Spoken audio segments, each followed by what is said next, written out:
అంబేద్కర్ గారి మీద అంటేనే లేనటువంటి గౌరవం దళితుల మీద మాకు అపారమైనటువంటి గౌరవం ఉంది, ప్రేమ ఉంది, అభిమానం ఉంది, వాత్సల్యం ఉందంటే ఎవరు నమ్ముతారు? నమ్మే పరిస్థితి లేదు.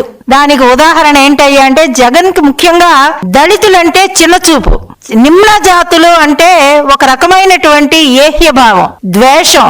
అందుకనే దళితుడైనటువంటి సింగయ్య పైన జగన్మోహన్ రెడ్డి కారు ఎక్కి తొక్కించిన చంపేయటం జరిగింది. అదే విధంగా ఒక మాస్క్ అడిగాడు, డాక్టర్ గా మాస్క్ అడిగితే ఆ మాస్క్ ఇవ్వలేదు సరికదా, అతన్ని వేధించి వేధించి వేధించి హతమార్చడం జరిగింది డాక్టర్ సుధాకర్ గారిని. అలాగే మీ ఆ ప్రభుత్వంలోని ఎమ్మెల్సీగా ఉండినటువంటి అనంతబాబు అత్యంత దారుణంగా దళితుడైనటువంటి సుబ్రహ్మణ్యం ఒక డ్రైవర్ గా ఉంటే ఆ డ్రైవర్ ని తీసుకుని వెళ్లి చంపేసి డోర్ డెలివరీ చేశాడు. చేసినటువంటి వాడికి జగన్మోహన్ రెడ్డి ఏం చేశాడండి?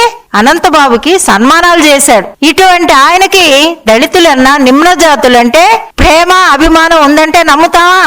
లేదు కదా.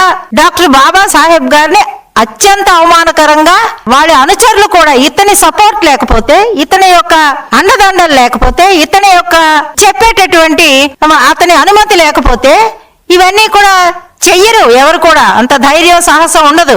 ఇతని సపోర్ట్ వలన, ఇతని ఇచ్చినటువంటి అలుసు వలన వాళ్ళు రెచ్చిపోతా ఉన్నారు. ఇప్పటికి కూడా ఏమాత్రం కూడా వెరవకుండా, ఏమాత్రం కూడా ఆలోచించకుండా ఇటువంటి దుశ్చర్యలకు పాల్పడుతున్నారు అంటే అతని యొక్క నాయకత్వంలోనే ఈ కార్యక్రమాలన్నీ ఖచ్చితంగా తాడేపల్లి నుంచే ఇన్స్ట్రక్షన్స్ ఇస్తున్నారు, తాడేపల్లి నుంచే డైరెక్షన్స్ వస్తున్నాయి. వచ్చినటువంటి కారణం చేతనే ఇటువంటి దౌర్భాగ్యమైనటువంటి పరిస్థితిలో వీళ్ళంతా కూడా చేస్తున్నారు అని ఖచ్చితంగా మేమంతా కూడా తెలియజేస్తా ఉన్నాము.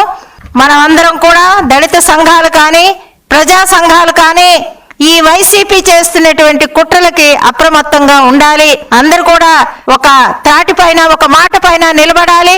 మన నాయకుడు, మనం అందరం కూడా ఆరాధ్య దైవంగా భావించేటటువంటి డాక్టర్ బాబాసాహెబ్ అంబేద్కర్ గారిని అత్యంత దారుణంగా, అవమానంగా కార్యక్రమాలు నిర్వహిస్తున్నటువంటి జగన్మోహన్ రెడ్డి యొక్క నాయకత్వంలో జరుగుతున్నటువంటి వైసీపీ కార్యకర్తలు, వైసీపీ నాయకులు చేస్తున్నటువంటి దుశ్చర్యల్ని తీవ్రంగా ఖండిస్తా ఉన్నామని చెప్పి ఈ సందర్భంగా తెలియజేస్తున్నాను.